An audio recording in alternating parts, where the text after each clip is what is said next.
Antonio Scurati, la buena salud del populismo mussoliniano.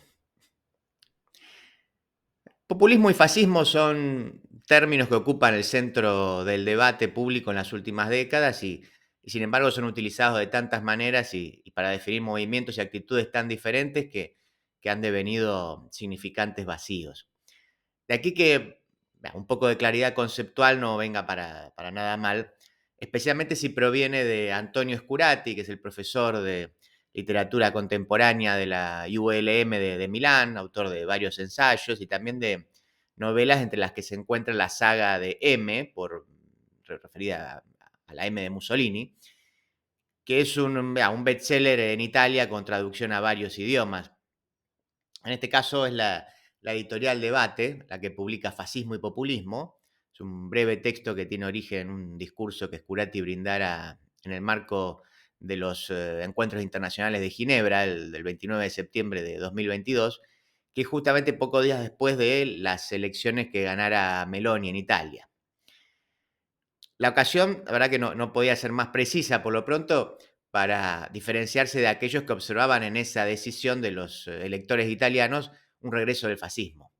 Justamente 100 años después, exactamente 100 años después de aquella marcha sobre Roma que llevaría al rey Víctor Manuel III a ofrecerle a Mussolini formar gobierno, ¿no? En 1922.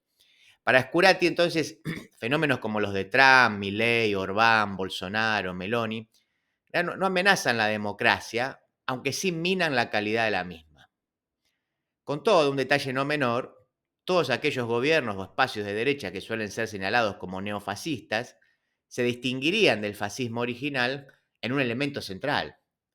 No recurren a la violencia contra sus adversarios políticos, se presentan a las elecciones aceptando mal o bien sus resultados, y su crítica a la democracia liberal de partidos no deriva en una dictadura que elimine la multiplicidad de voces representadas en los respectivos parlamentos. Marcando esta diferenciación, para nada menor,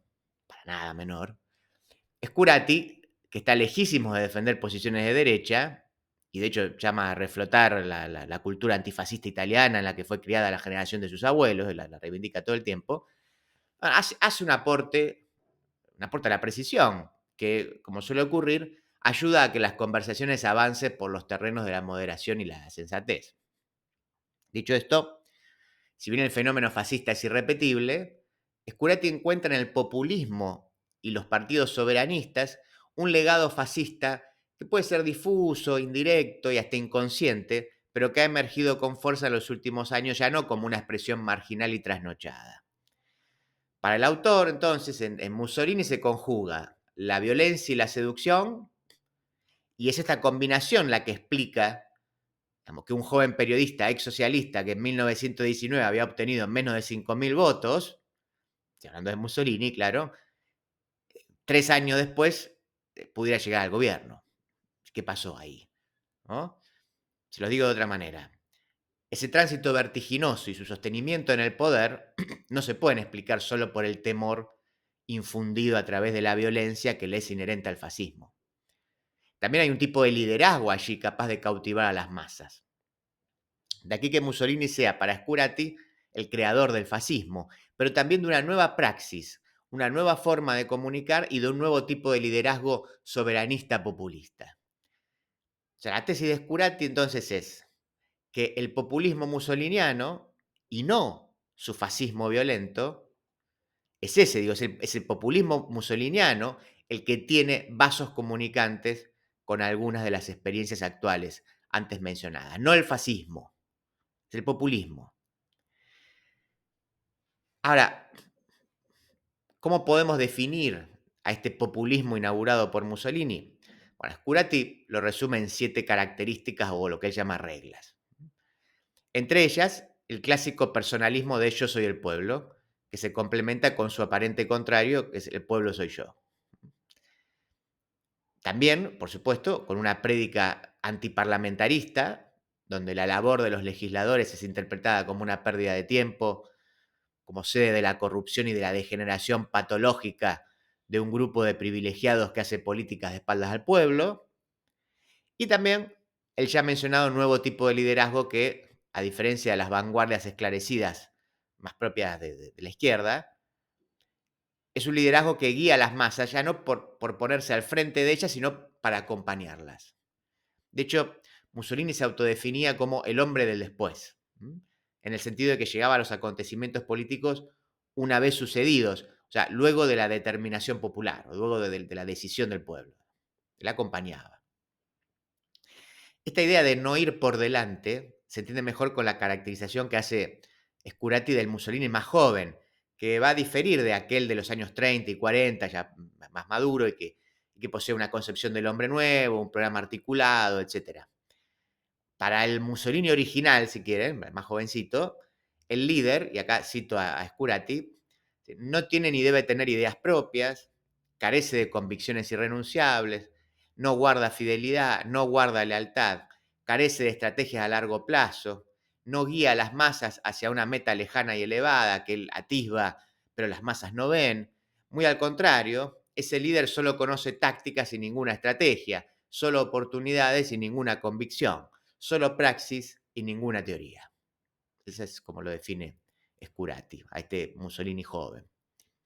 Asimismo, otro aspecto del populismo mussoliniano es la prédica de la única pasión más potente que la esperanza, que es el miedo. Pero, claro, para dejar de ser un sentimiento pasivo que lleva al retraimiento, ese miedo debe convertirse en odio, puesto que este es un sentimiento activo y expansivo. Otra característica a remarcar es que opera también en el populismo una simplificación, tanto del lenguaje del líder, que apela a eslogans y tiene poco apego a la correspondencia entre lo que dice y lo que existe, como de la complejidad de la vida moderna. Según Scurati, el populismo mussoliniano reducía todo a un enemigo, que era el extranjero. El resto eran solo emanaciones de ese único gran problema. Por último, un aspecto muy interesante, hay algo del orden de la corporalidad en el líder, una especie de unidad entre la masa que lo venera y su cuerpo. Scurati menciona las imágenes de Mussolini con el torso desnudo trillando el trigo, nadando como un atleta, algo que también hemos visto últimamente en Putin, por ejemplo. O sea, este vínculo desde lo físico, Scurati lo vincula a un tipo de conexión con los seguidores que es más emocional y visceral que racional. O sea, si la vida colectiva de un país se encarna en el cuerpo del líder, ese cuerpo es al mismo tiempo intocable e inalcanzable. Se lo adora o se lo profana. Se lo ama o se lo masacra.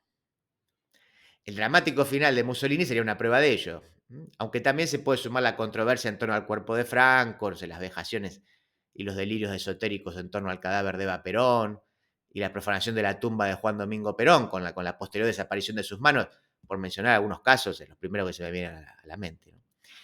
En síntesis, entonces, para terminar, Scurati hace un interesante aporte conceptual, fundamentado en su conocimiento del fascismo italiano y de Mussolini en particular, para rastrear los orígenes de un populismo que goza de buena salud y para devolver el sentido histórico al término fascista, hoy en día devenido un latiguillo cuyo único fin es el de justificar la cancelación de conversaciones y deslegitimar a los adversarios políticos.